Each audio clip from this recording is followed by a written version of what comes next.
Within the same vein of Bordel, there was a whole post-Rodin school of modernism in Europe that was in all the different countries, and this piece is by Vlarik.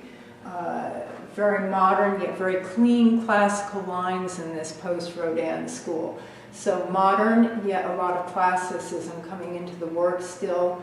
This piece is called The Source, and once again it's a smaller version of a very large work which was meant to go outdoors. And in addition to the Vlarik in this exhibition, we have a stellar piece across the other side of the room, a work by Ernest Winans. And likewise, Winans developed a very successful modernist style here. You see a great Egyptian influence to the piece. You've got flattened out, sort of stiffened forms, planes, hammered textured surface. This piece is called La Collerette, which refers to the collar on the piece.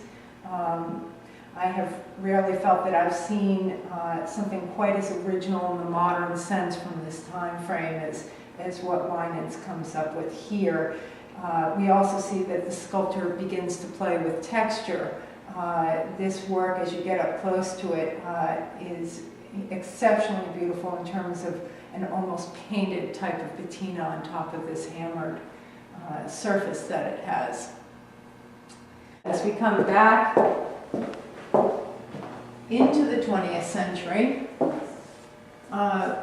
women start to come onto the scene a little bit more prevalently, and on the American front, Bessie Pottervano was one of our great ones. She actually became somewhat famous and captured attention by doing small Tanagra-like pieces. So this is actually a fairly good-sized work by her. A lot of Americans went through a period where they tried to execute some fountain pieces, and this is one of Bessie Pottervano's few fountain pieces, Girl with Lily. It has that sort of classic green patina that you would find on a fountain piece.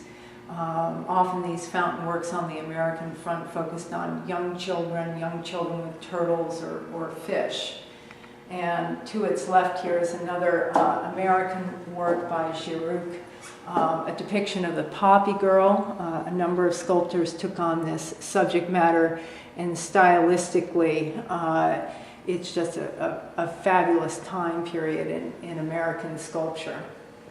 And to its left also is a work by Alan Clark. He's an American, and he travels in a different direction than most of the sculptors. He doesn't go to Europe as much as he visits China, Japan, and Korea. And of course, here we've got a depiction of exotic subject matter, but the use of very deco lines and reaching back in time during this time frame in the 30s. A lot of sculptors mixed in polychrome, again, gold with the black patinas, and would bring color into the works. Above the mantle here, we have a fabulous piece by Jose de Kreft, who had a stupendous career, is considered one of the great direct carvers of the 20th century. This is a piece called Saturnia. Over here we have perhaps one of my favorite walls in the exhibition. It's a powerful wall. This work on the end here is a very singular work. It is a unique cast, which is rare to find in bronzes. Most bronzes are done in editions, but this is one of a kind. Robert Aiken was a great American sculptor, and he was a member of what was called the Lambs Club in Manhattan, which the club originated in Britain, and it was for actors and writers and people of artistic bent. And in World War I, they lost quite a number of their members to the war, and they asked Robert Aiken to do a commemorative work. Robert Aiken depicted a shepherd which actually sort of takes care of the flock, since they were called the Lambs Club. To its side here is a work by Frenchman Jean Kerry. He did a whole series of works which depicted the down and out. He titled them such things as the derelict, the bereft, the forsaken, This is called The Russian Beggar, and I really consider this to be a masterpiece of expressive portraiture in the 19th century. This is what is also, by the way, called a patinated plaster. This is not a bronze. Over here we have a work by 19th century Felix Desruelles.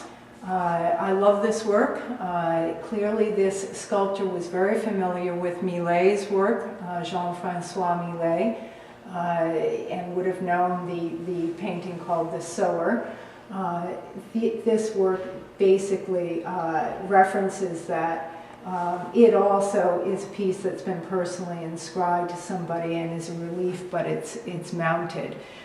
These little items, there never were many of them cast. They're very rare and exceptional. And we come over to, once again, another singular cast piece, which this is by Nicholas Augustus Caine.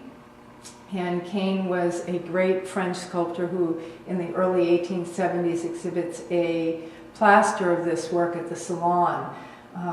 They're so taken with it that they commissioned him to do a monument of this piece, which is then installed in the Jardin des Tuileries. Becomes one of the most beloved monuments in the Jardin des Tuileries. And Caine, as is very common, Caine decided to ultimately do a smaller model for himself. And this was the one cast he made for himself, and it sat on his desk. We close out the exhibition with some works by some of the great modernist sculptors and abstract sculptors. And of course, one of those, the most major of all, is Jean Arc. Jean Arc dominates the non-objective in sculpture. This piece is called Concrete dit Mur, which a lot of his sculptures have the name of concrete in them. He felt that that's what these pieces were concrete, in that they were something definite. The second part of the name, though, dit Mur, is a nonsensical term, which means nothing, which is a reference to sort of the surrealist movement. This is sort of a great major example of his organic sort of form in sculpture. And of course, no exhibition would be complete without an Alexander Archipenko on the modernist front. Many consider him to be the greatest abstractionist of the female form in particular. This is sort of a well-known torso piece that at the time has become a great classic. Very minimal, yet it says everything about the nude female form. On this particular piece, the gold patina adds an extra dimension in how it plays with light. And then we go to one of my favorites of the 20th century. I think that Bertoia is going to dominate a lot of conversations on the 20th century front in sculpture. He's not really per se a sculptor, but he fits many categories. He fits the category of design, sculpture, and of musical instrument. Bertoia brings sound to sculpture in the 20th century. He experiments constantly. All these pieces are unique. The works that make sound are called his sonambient sculptures. This piece is meant to be played, and the title of it is 23 Rods, which refers to how many rods they are. It's a composition of brass and beryllium copper. That is basically an overview of our exhibition. There are good images of everything between our two websites, and we thank you for watching the video.